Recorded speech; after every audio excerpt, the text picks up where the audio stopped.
The decision to have a new baby is a huge decision for any family.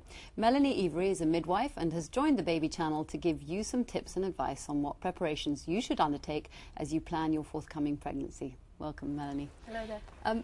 Planning a pregnancy, obviously, there's not a huge amount you can do beforehand, but diet and exercise and general health must be the things that most women are concerned about. Yes, that's right. And I think one of the most important things about planning for a pregnancy is actually to be quite relaxed about it. What you're aiming for is the good... opposite to what we most people feel. What you're looking for is good general health. Yeah. You're not looking to be an athlete in the Olympics or anything like that. You want a good diet. Obviously give up smoking if you smoke, and give up alcohol. People say give up smoking, but I mean, if you were a heavy smoker, how long should you wait, say, after you've given up smoking? Because that stays in your system. It does. I mean, ideally you would like to wait about 6 months, but 3 would be better than not giving up at all. And it is quite difficult, and sometimes you do need a lot of help and advice to give up smoking, and I would advise people to seek it. Because you can become very unrelaxed once you've given up smoking. Yes, you can. You can. You do need a bit of help, and you probably need a bit of help and support from those around you if you tend to get a bit grumpy. And is the main reason for giving up smoking and or drinking, for that matter, because it can directly affect the health of the baby while it's even in the womb? It can, very much so. And in fact, smoking is also linked with miscarriage. Uh-huh.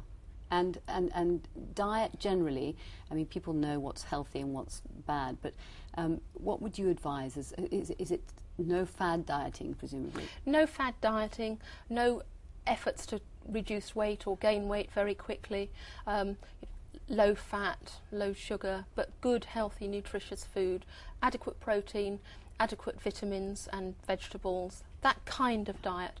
The only thing that I would add to that is, of course, that we do recommend people take folic acid if they're trying to become pregnant. In supplement form? In supplement form, yes. I've never known what foods are strong in folic acid. It tends to be things like dark green vegetables and wholemeal bread and that type of thing.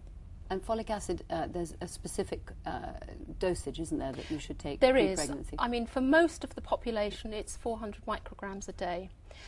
If you have a family history of babies being born with neural tube defects, things like spina bifida, I would advise people to go and discuss it with their GP, because you may need a higher dose. And how long leading up to planning a pregnancy should you be taking extra Ideally at least 3 months. As well.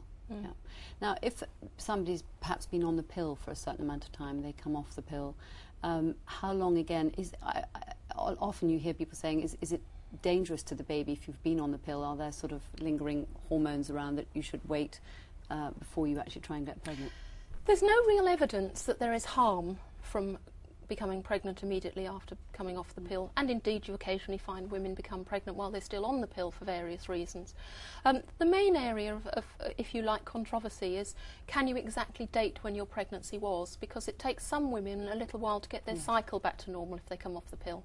So again, ideally 3 to 6 months before you become pregnant would be really good, but if you stop taking the pill and become pregnant immediately, don't worry about it. And in things like exercise, I mean, you said already that you obviously don't want to suddenly increase your exercise regime, but is there anything that's deemed dangerous to conception for the baby in that terms of exercise? There isn't really anything that's going to affect conception. Yeah. Obviously, once you become pregnant, you want to avoid sort of things like hard contact sports.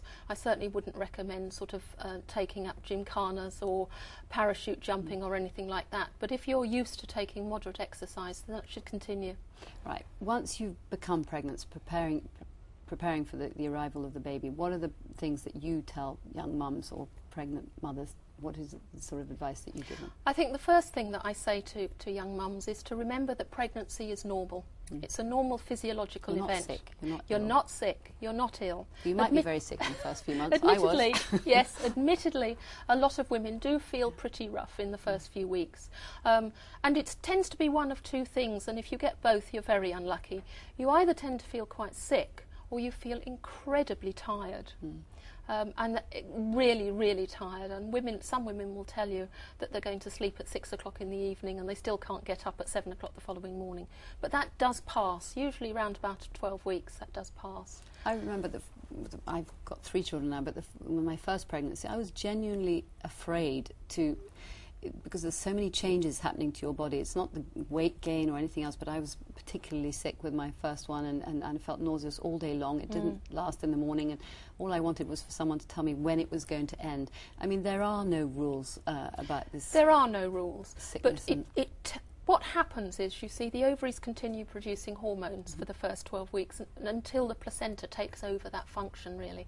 And it's really during that period of time, when the hormones are going completely haywire, that people tend to feel the worst. Usually, there's always an exception, but usually after about 12 to 14 weeks you actually start to feel a lot better. Why do they call it morning sickness? Because it can affect you throughout the day. It can indeed. It is a bit of an anomaly. Probably because most people have an empty stomach first thing in the morning, and a lot of women will tell you that actually they feel sick when their stomach is empty. Yes. And that's why the advice to eat little and often is quite good. But the urges, I mean, I know, talk about fad eating when you are pregnant, but the urges can be, theoretically quite disastrous. I mean, I only wanted white bread and jam and just stodge and baked potatoes, anything that was white and sort of probably very refined. Those are the things that calm the sickness. Is there anything that you think is damaging, could be potentially damaging to your unborn baby if you have a rather bad diet in the first few months of pregnancy? Well, it's obviously not ideal, but quite often when you feel sick you do have that kind of desire for carbohydrate. And if you can sort of steer yourself into good carbohydrate, then that's fine. Sugar from fruit and things like that is obviously much more beneficial. Not 10 Mars bars a day or something like that. Good fruit juice, fruit, wholemeal toast and honey, perhaps, if you have got this desire for something sweet. That is what I went to eventually. And one of the things that I've always been a bit mystified by is, can it help the brain development and the physical development of your child, what you eat? Does diet affect the baby in the womb? For instance, if you eat a lot of fatty fish, everybody says now that's what's good for children. Is it actually good when you're pregnant to eat fatty fish? Well, actually, it is recommended that you only have one portion of oily fish a week when you're pregnant. And that's because there is some evidence that a lot of oily fish might contain things like mercury and other minerals that are not too good. So one portion of oily fish a week is sufficient. Okay. We've got some frequently asked questions here from our viewers, so I wondered if you minded answering them. One of them is about ovulation, and it's a lady who's been trying to get pregnant for some time. The advice she's been given is rather conflicting. She says she knows when she's ovulating, and the right time to have intercourse, she's been told, is either every 24 hours or every 48 hours, 4 days prior to ovulation. And to continue throughout ovulation day. So this is a very scientific question. But what are the rights and wrongs of ovulation? Well, obviously the most fertile time is just when you ovulate. But you can remain fertile up to 5 days either side of that. I mean, that's rare. It's usually sort of 48 hours that is the peak period for conception. But it is possible for conception to take place 5 days either side. And so if something that you're well aware of, you know that you're ovulating, should you start the intercourse should begin at least 3 or 4 days before? Well, yes, it should, really. To optimise your chances of getting pregnant. To increase your chances of pregnancy, yes. And after ovulation, again, for possibly another 5 days? Yes. Yeah. Yes. And that leads to another question, because a lot of people then say, is it a risk to your unborn baby to continue having sex? I mean, it's one thing that women ask always. No, it's not. It's not. There's absolutely no evidence whatsoever that continuing to have sex has anything to do with miscarriage or anything of that nature, unless you have a specific condition and you're told about it. But for normal women, it's not going to make any difference. So go ahead and enjoy yourself, I would say. I was going to say, you can hear all the men saying, no excuses. You see, the headache excuse didn't work either. But anyway, what about the changes that you really need to make once you're pregnant? What would you consider those important ones are, changes in your lifestyle? Well, obviously there's the drinking and the smoking.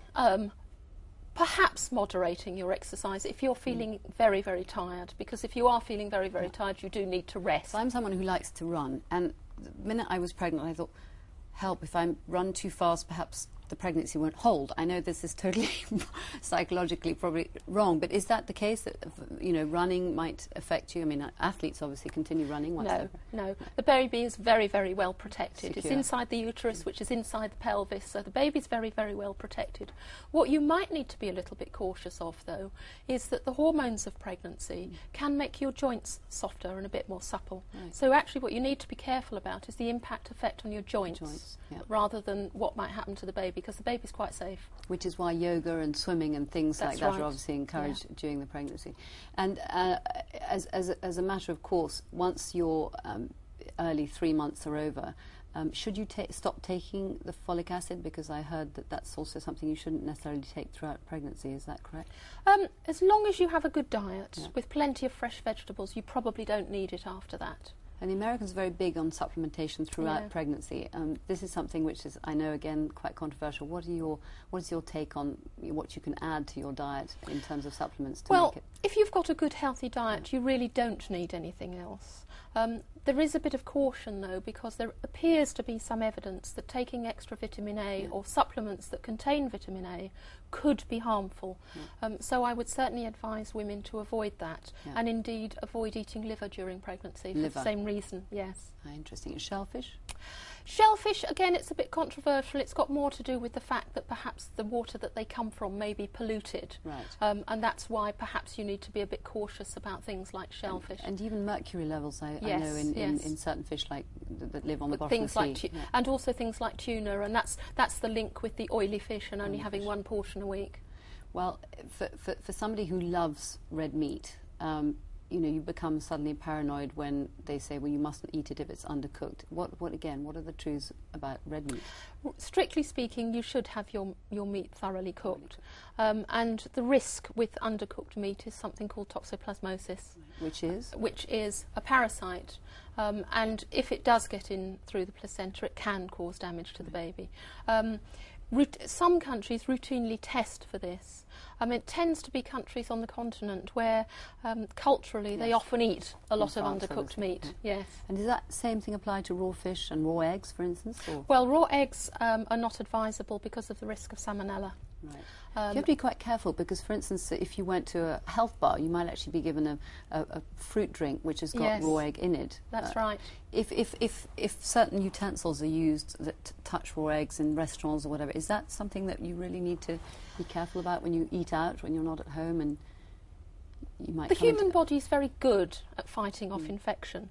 But if you are at all concerned, it's always a good idea to ask. And of course, good hygiene would not allow utensils that had been in contact with raw meat or raw eggs or anything to actually come in contact with cooked food anyway, so it shouldn't happen. But if you are concerned, you can always ask what exactly is in this drink and has there been any raw egg, and obviously things like mayonnaise need to be avoided. And unpasteurised milk. Unpasteurised milk, cheese. soft cheese, pate, those kind of things. I mean, it's actually quite hard work. Well, when you list it all, it it sounds like a lot. When you look at it in the context of a complete diet, it's not so bad after all. And it's good for you in the long term. Yes. Now, let's go back to some of these frequently asked questions.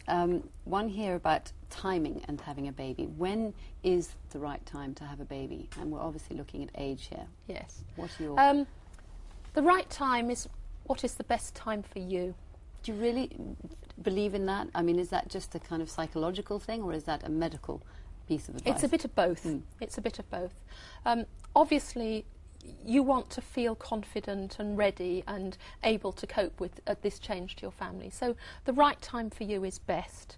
Now, having said that, there are reasons for having babies quite early, which is ideal from a physical point of view. Yes, so your early 20s... When is the female peak? What is the... Well, actually, the female peak for fertility is between 20 and 25. It's quite young. It's quite young. So you're most likely to conceive at that age, and you're most likely to have a straightforward pregnancy and easy childbirth at that age. But having said that, women are much healthier now than they were 50 years ago. So a woman in her 30s or even 40s having her first baby is a very different situation than it was all those years ago when people used to get really concerned. Obviously, what does happen as you get older is it may take you a bit longer to become pregnant. So if a woman in her 30s were to say to me, well, I think I'll leave starting a family for another 5 years, I would be inclined to say, well, you need to think about that a little bit, because in 5 years' time you might find you don't become pregnant very easily, and then by that stage you haven't got a great deal of time left if there are any problems. So one of the things, that's right, because also a lot of women who conceive naturally and quite easily the first time round then have subsequent problems conceiving. Why is that, and why is it becoming seemingly more common? I don't think anybody really knows. Obviously, age is a factor. And we also know that women who have caesareans take slightly longer to conceive again. So that's something to be taken into consideration too. Thank you so much for joining us today. Right. It's been a great pleasure meeting you. Thank you.